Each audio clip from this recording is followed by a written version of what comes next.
Regret करते हो आप लोग। ठीक है, सबसे बड़ी बात कि वो रिग्रेट करने के बाद भी बार-बार आप वही करते हो। तो इस कैंडल से, और मैं कंटिन्यू बोल भी रहा था कि मुझको बेयरिश के सिग्नल मिल रहे हैं, लेकिन क्यों नहीं प्लान कर रहे थे? खाली और खाली इस मूविंग एवरेज, क्योंकि सुबह से मार्केट इस लेवल को होल्ड कर रही है। ठीक है, 2 दिन की कंसोलिडेशन के बाद ये ट्रेंडिंग हुई है, तो उसकी रिस्पेक्ट करो। अब किसी को लगेगा अरे यार सर ये सब तो बेवकूफी है, ऐसा तो नहीं होता। तो भैया होता तो ऐसा ही है, अब आप मानो चाहे ना मानो। अगर अब की बार गिरेगी तब फिर यहाँ पर बेयरिश ट्रेड बनाएंगे, लेकिन उस केस में निफ्टी बैंक का रिजेक्शन लेना जरूरी है। और अगर इसके ऊपर भी ट्रेड तभी बनाएंगे जब निफ्टी बैंक भी अपने हाई के ऊपर 55,500 के ऊपर ट्रेड कर रहा होगा। ऐसे नहीं बनाएंगे, नहीं तो ये भी ट्रैप कर लेगा। वो भी रिटेस्ट पे ही बनाएंगे, क्योंकि मार्केट यहाँ से आ रही है, यहाँ पर प्राइस एक्शन बना के नहीं निकल रही है, यहाँ से आ रही है, तो रिटेस्ट पर ही ट्रेड करेंगे। वरना अपने 2 ट्रेड के प्रॉफिट में से 1 रुपया भी हम रिस्क नहीं लेंगे। कैंडल के क्लोज होने के बाद अगर ये रेड क्लोज होती है और इसके ऊपर निकलती है, क्योंकि हम ये स्टॉप लॉस के साथ इस ट्रेड में नहीं जा सकते, क्योंकि स्टॉप लॉस ऐसा हमारा बड़ा बनेगा। वो करने का मतलब नहीं है। थोड़ा सा लग रहा है कि अगर ये मार्केट इसके ऊपर निकलती तो एक ट्रेड बनाएंगे, उसको में पहला लेवल यही होगा 420 का। ठीक है, और इसी कैंडल का लो हमारा स्टॉप लॉस होगा। स्पॉट पर अगर हम देखें तो उसके हिसाब से 1:1 से ऊपर का ही ये रिवॉर्ड बनेगा। करीबन 1.5x का बन रहा है, देख के लग रहा है। निकलती है तब यहाँ पर आने के बाद डिसाइड करेंगे कि आपको निकलना है या फिर होल्ड करना है, तो आप लोगों की कॉल होगी।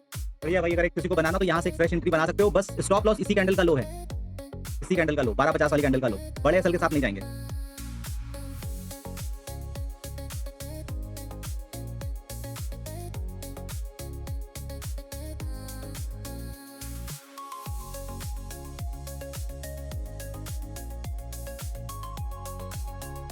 तो ये हो गया हमारा पहला टारगेट हिट यहाँ पर। और आपका जो यहाँ पर अभी पॉइंट बन रहा है वो एंट्री के अगेंस्ट में बन गए हैं 23 पॉइंट। 13 या 14 पॉइंट का स्टॉप लॉस था, 14.6 पॉइंट का स्टॉप लॉस था, और 23 पॉइंट बन गए हैं 313 का, यानी 313 मतलब इस लेवल के आसपास, इस लेवल के आसपास लाकर और फिर यहीं पर डिसाइड करेंगे कि अब इसको कहाँ लेकर जाना, 300 के नीचे क्लोज करना है या 300 के ऊपर। अब बंद करता हूँ मैं यार, लाइव स्ट्रीम बहुत हो गया। ऊपर का तो कोई स्कोप दिख भी नहीं रहा, जिस तरीके से इसने मल्टीपल टाइम रिजेक्शन लिया है। निफ्टी बैंक ने बहुत खतरनाक बार रिजेक्शन लिए हैं। कल मिलते हैं, आज का काम हो गया वैसे भी। ठीक है, कल मिलते हैं। जिसने भी मेरा ग्रुप ना ज्वाइन किया हो, टेलीग्राम का डिस्क्रिप्शन बॉक्स में लिंक दिया हुआ है, ज्वाइन कर लो। मैं जब भी लाइव आता हूँ लिंक शेयर कर देता हूँ। चैनल सब्सक्राइब ना किया हो तो सब्सक्राइब कर लो। लेकर आएगी तो इसी लेवल के लिए लेकर आएगी, 313 का 0.5 का लेवल है। उसके बाद फिर ये डिसाइड करेंगे कि उसको फर्दर और नीचे ले जाना है या यहाँ तक लाकर फिर यहाँ से टर्न करेंगे, जो भी प्राइस एक्शन बनेगा। लेकिन ये इस लेवल तक एक बार पुश करेंगे या 0.5 के लेवल के लिए, क्योंकि बार बार मल्टीपल टाइम मार्केट ऊपर से रिजेक्शन ले रही है। कहाँ से ये लेवल ड्रॉ किया है? ये 50 ट्रेसमेंट से। मेरी तरह आप भी कर सकते हो।